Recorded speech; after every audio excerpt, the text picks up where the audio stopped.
Hello, amateurs, and welcome back to our Six Nations series. And I've got Stephen Corlett with me today, known to one and all as Taff.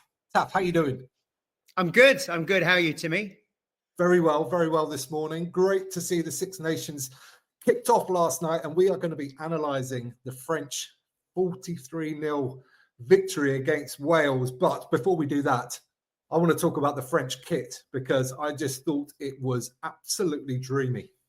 Yeah, actually, I was watching it last night, and at one point I just said, I mean, look at that kit. And we were watching it as a family, and we all agreed that it looks absolutely fabulous. And, they never fail with that French kit. It's like always the best one. So, this is another classic, I think. I wrote, the blue is a slightly different blue than the one we remember as kids, which was a slightly sharper blue. A brighter blue, but I quite like it anyway. No, definitely, absolutely top kit. Yeah, they just keep knocking it out of the park. It's remarkable. And then along with like the light show and the entrance before the game, it's real theatre over there in Paris. Yeah, it's great. I mean, sometimes it's seen as Paris is not a great venue because you're quite far from the pitch and that sort of thing. You don't get the attention. But I was at the World Cup when the South Africa game against Ireland, and that was my first time there, and I just thought, wow, what an atmosphere. When it's really cooking, it's fantastic. And last night, with the light show and everything, because normally the kids are in bed at that time, 9:15 here. I was like, no, we've got to come down and watch this, watch the national anthems and everything. And next thing you know, like we're watching the kids were down for the whole game. So it was a really, really fantastic way to kick off the Six Nations. And what were your thoughts leading into the game from a Welsh perspective? So you're right. So I'm known as Taff, and that's because my family were Welsh, and I used to be, it was fantastic for many years having a great Welsh team. And I'm a fan of Gatland in the broadest sense around what he's done for Welsh rugby and also for the Lions and things like that. But you can tell it's a very difficult moment for them. They're not at the moment at a place where they are experienced enough to be able to really dominate a game. There's a lot of talent there. And you were just thinking, can they, it's going to be an upset if they win, but whatever happens, they're going to be under the pump for most of this game. And as it transpired, there were moments where you thought, okay, this is, they've got some talent, they've got a huge amount of heart, but my feeling going into it was they're going to get beaten. It's just how bad. And it ended up being pretty bad. It did. But I thought Wales actually started really brightly. They controlled possession for the first couple of minutes and went through some phases. There was quite good, accurate passing, and running lines were pretty decent in those opening stages. But then they lost possession, or it was a little charge down kick, I think, and Ramos just got it, bang, 50-22. And I think that was almost like the whole game in a nutshell, where France just have that ultimate quality when it really matters. Yeah, and I think you notice that at international level, where there's if you can't execute well enough at the highest quality, you only need the other team. They'll just get a sniff, and then they'll pounce, whether it be in counter-attacking or whether it be kicking or something like that. And that Ramos kick, the 50-20, 22 that he did after those first few phases, it's sort of, as you said, it kind of everyone just went, oh yeah, they are quite good, the French. Yeah, well, this was sort of that kind of a moment where the team, now probably everyone just went, oh yeah. So I agree. First few minutes, I thought this is pretty good. I thought also the clearing of the rucks was very good from the Welsh. But I also noticed, and I think that's something that, especially into the second half, the French really were quite passive in defence in terms of letting the rucks happen and just spread out. And they knew eventually the Welsh would run out of numbers, and then they pounced, and then they would turn the ball over. So it almost gave a false sense of the Welsh dominating the breakdown in a way that perhaps the French basically allowed them to win ball because they knew after 8-9 phases, they'd be able to recover it. They had confidence in their defence, and then they clear. I think you're dead right. I think it was a little bit rope-a-dope. They just were happy for Wales to have possession because they weren't really going anywhere. And because they don't really have any big ball carrying threats, and especially with Wainwright going off after 4 minutes, that took them down. Their best ball carrier in that 15 was suddenly gone as well. So it was quite strange though for a Sean Edwards defence to be so passive. But I do think they would just be in sponge like, wouldn't they? They would just play in the opposition, knowing that they couldn't really damage them, and then waiting for that turnover and then strike from there. Yeah, and as you said, the Wainwright's injury, and it was odd that he didn't come back because it was a cut. So I thought maybe they'd be able to, but it must have been a pretty serious gouge of the cheek there. That really affected them in terms of they're being able to carry the ball forward. And the centres did all right, Tompkins. They kind of work hard, but it's such a different. France were playing.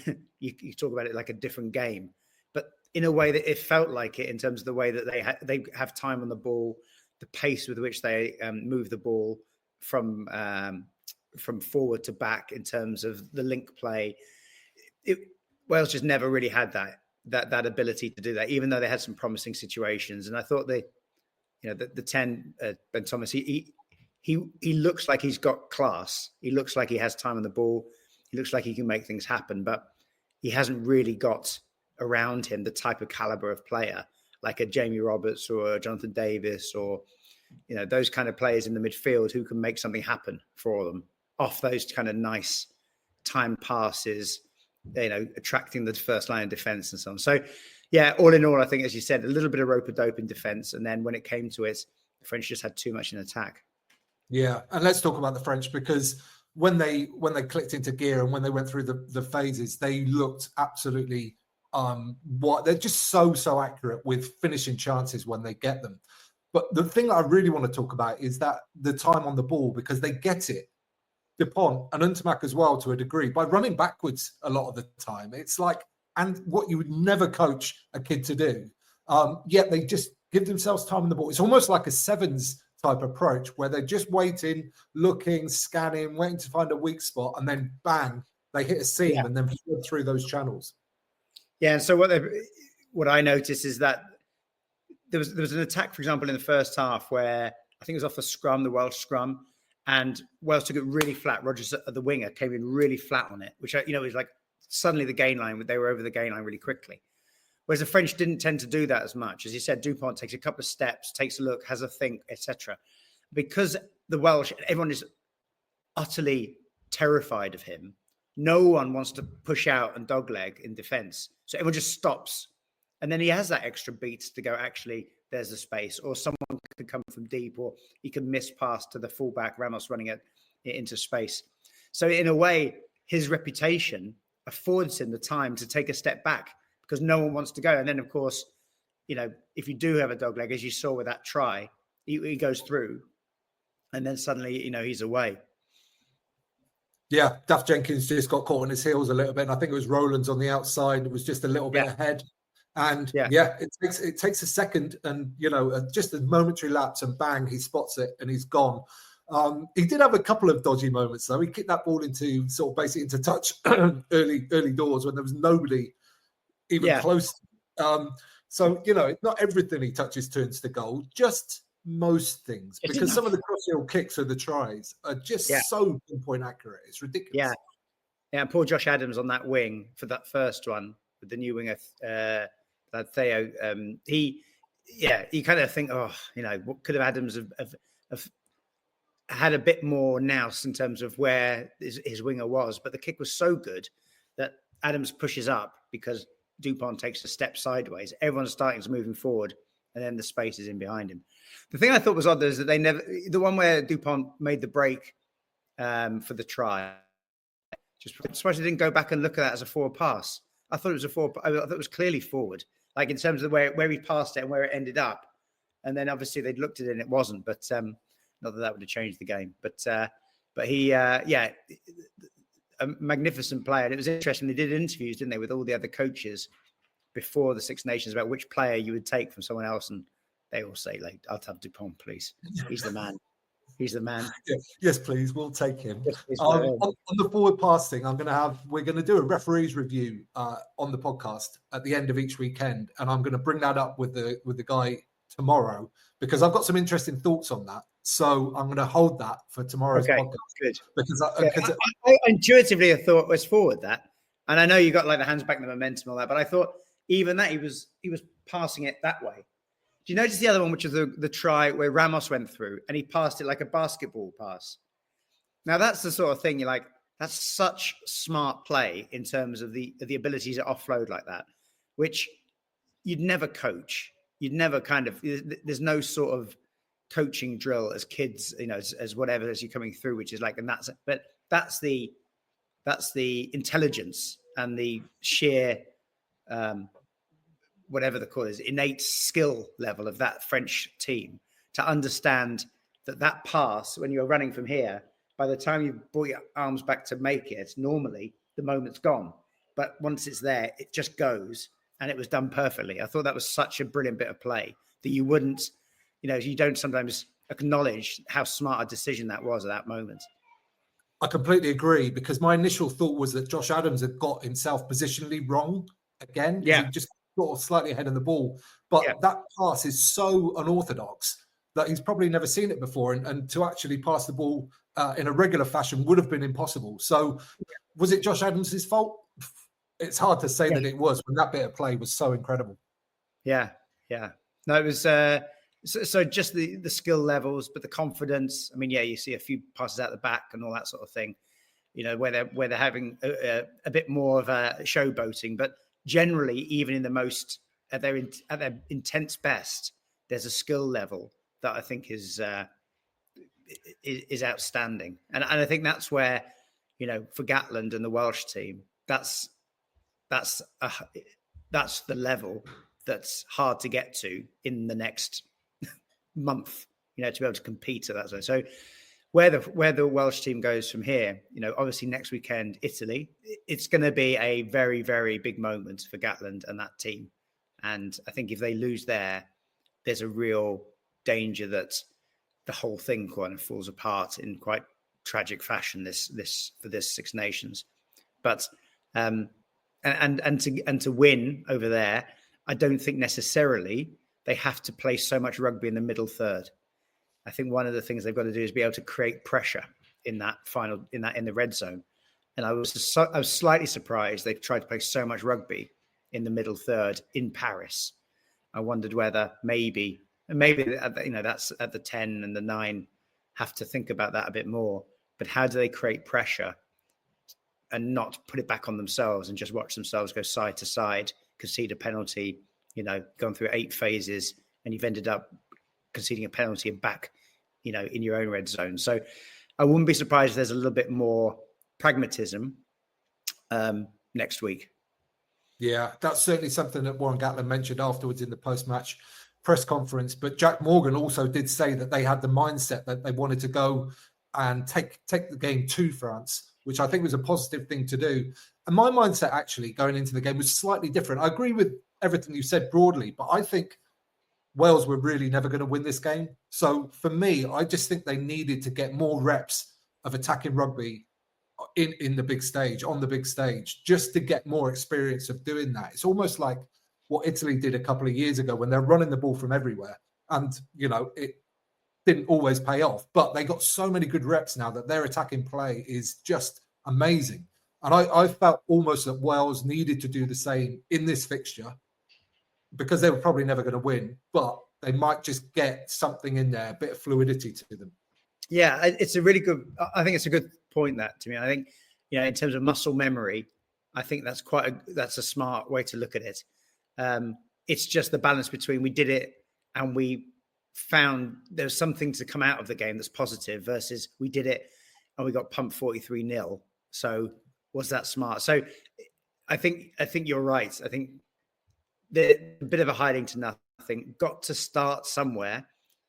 Got to start to get the muscle memory, the business, the mindset right around what do we do with the ball. I thought for example, some of the little chip kicks were quite smart. They seem to work. But again, it was one of those where, it kicked it, went through, the guy caught it, and then it was just like slap, and then it kind of didn't go anywhere. So again, it's not that they shouldn't have done it. It's just that, as you said, it's an opportunity to perhaps get some reps in. You just hope that, as you said, it means they can build to something next week.